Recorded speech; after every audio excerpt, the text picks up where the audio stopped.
Hər vaxtınız xeyir İmamir xanım. Sualım budur rubrikasına xoş gəlmisiniz. Hər vaxtınız xeyir, xoş gördük.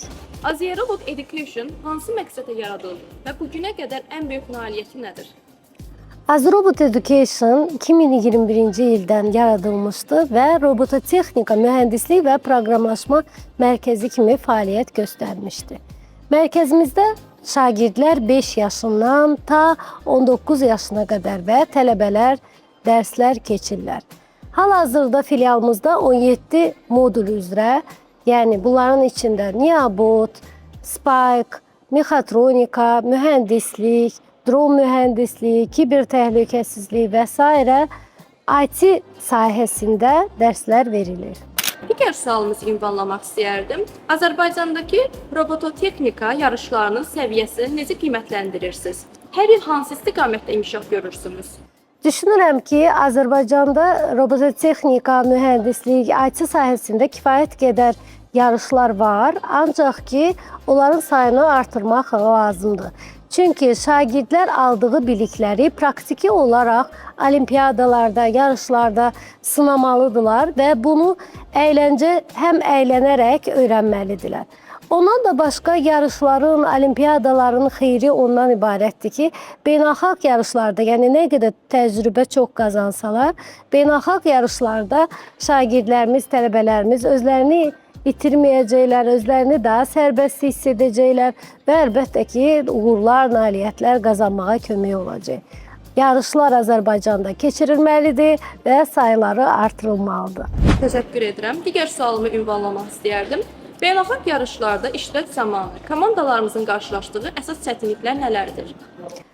Beynəlxalq yarışlarda biz AziRobot olaraq artıq 5 ildir beynəlxalq yarışlarda iştirak edirik. Türkiyəyə, Rumuniyaya, Yaponiyaya, Yunanistana, Çinə komandalarımızı aparırıq. Komanda şəklində, yəni komandalarımız çox gözəl iştirak edirlər. Azərbaycan komandaları bir yerdə döyüşkən ruhla iştirak edirlər. Əsas çətinliklərdən ibarət olan bir hissədir ki, çox ölkələrdə yarışların sayı həddindən artıq çoxdur. Yəni məktəblərdə, siniflər arası, universitetlər arası yarışlar keçirilir və şagirdlər, iştirakçılar çoxlu təcrübə qazanırlar. Bizim şagirdlərimizin əsas çatışmayan, deyək, təcrübəsiz olmaqlarıdır. Yəni bu bizə problem yaradır. Digər sualım bu olacaq. Uşaqların bu sahədə inkişafında valideynlərin və məktəblərin rolu nədir? Hansı dəstəyi daha çox verməlidirlər? Təşəkkür edirəm. Əlbəttə ki, bizim dövlətimiz hal-hazırda IT sahəsinə kifayət qədər dəstək verir və indi məktəblərdə, universitetlərdə, dövlət səviyyəsində IT sahəsinə dəstək olunur və məkanlar qurulur, STEM mərkəzləri qurulur. Valideynlərə qalır öz övladlarının vaxtlarından götürüb həmən bu mərkəzlərə yönəltsinlər. IT sahəsində az yaşda olanda uşaqlar daha çox praktiki biliklərə yönəlməlidirlər. Yəni uşaqlar bunu dərs kimi, çətin bir məşğələ kimi görməməlidirlər. Dərsdən kənar özlərinin hobbisinə dönüşdürməlidirlər. Valideynlərin, müəllimlər də dərslərdə öz dərsləri keçərək IT ilə bağlasalar, uşaqların marağını oyatsalar, uşaqlar da əlbəttə ki, yarışlara gedərlər. Və yarış zamanı artıq şagirdlər necə bir komandada işləməyi öyrənirlər. Hansısa bütün beynəlxalq yarışlarda bu yarışlar komandada 2-3 nəfər olur və o 2-3 nəfərdən bilik bölgüsü, yəni mexaniki olaraq robotun yığılması, proqramın yazılması, liderlik xüsusiyyətləri yaranır. Ona görə də əlbəttə ki, valideynlərin də, məktəblərin də ümumiyyətlə rolu bundan ibarətdir ki, uşaqlarda bu istəyi dəstəkləsinlər, kömək etsinlər. Yarışların sayı çox olsun Azərbaycanda. Həmən o yarışlarda gedərək, Azərbaycanda biraz uşaqlarda beynəlxalq yarışlara biz getdikdə uduzmağı heç xoşlamırlar. Yəni bu uşaqlara başa salmaq lazımdır ki, qazanmaq da olar, kaybetmək də olar. Yəni uduzmağı da bacarmaq lazımdır. Gedib rəqib robotları öyrənmək lazımdır ki, başqa robotlar nəyə görə qalib olub, yəni bunu öyrənməyə, həmən hansısa yarışlara gedəndə rəqiblərin, başqa bir komandaların nailiyyətləri ilə maraqlanmaq, gələn dəfə daha yaxşı robotlar düzəltmək, yəni bunu aşılamaq lazımdır şagirdlərə. Düşünürəm ki, burada valideynlərin də, müəllimlərin də kifayət qədər rolu var. Təşəkkür edirəm. Digər sualım belədir. Bu il may ayında AD Universitetində Aero Robototexnika beynəlxalq yarışı keçirildi. Sizcə bu layihə növbəti ildə keçirilməsi nəzərdə tutulubmu? Əlbəttə ki.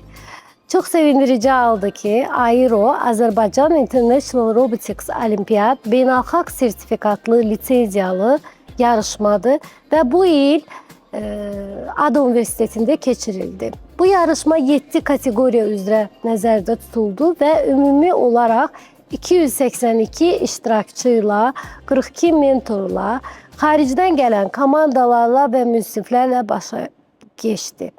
Bu yarışmanın əsas kateqoriyaları Mega Sumo və Mini Sumo. Mega Sumo və Mini Sumo bu kateqoriyalar Yaponiyada hər il artıq 35 ildir. Yaponiyada, Tokyoda keçirilən yarışmanın kateqoriyalarıdır və buna uyğun hazırlanan robotlardır.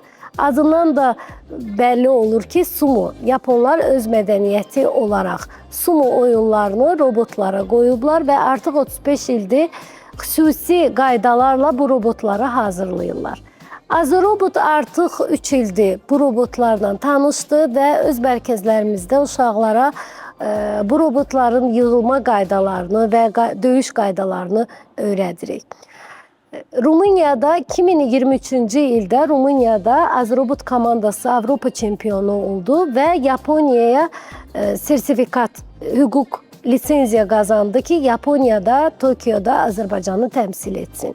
Və artıq bizim Yaponiya fəaliyyətimiz bundan başladı. 2024-cü il birinci dəfə Yaponiyada, Tokyoda Azərbaycanı təmsil etdik.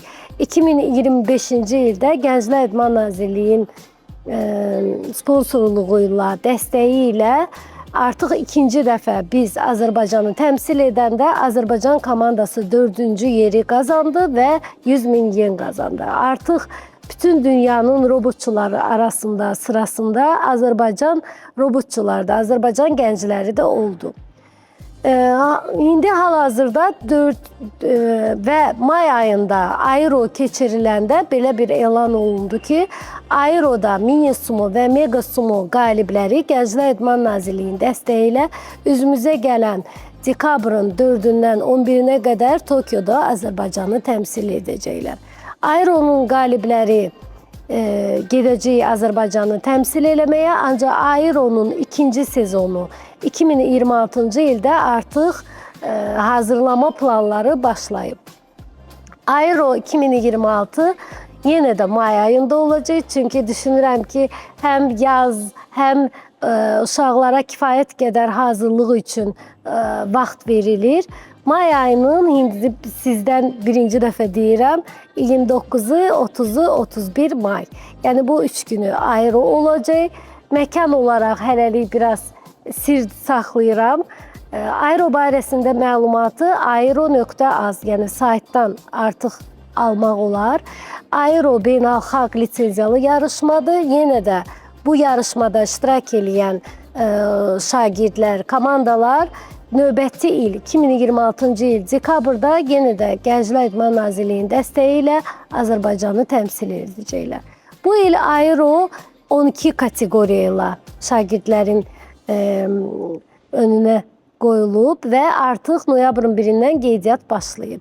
Bu kateqoriyalar Mega Sumo, Mega Sumo RC, Mini Sumo, Mini Sumo Kids, Line Follower, Lego Line, Lego Labirint, yəni burada biz həm universitet tələbələri üçün, həm məktəb şagirdləri üçün kateqoriyalar düzəltmişik.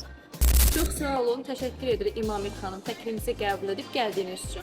Sizə təşəkkür eləyirəm ki, bizi seçdiniz və çağırdınız. Çox sağ olun.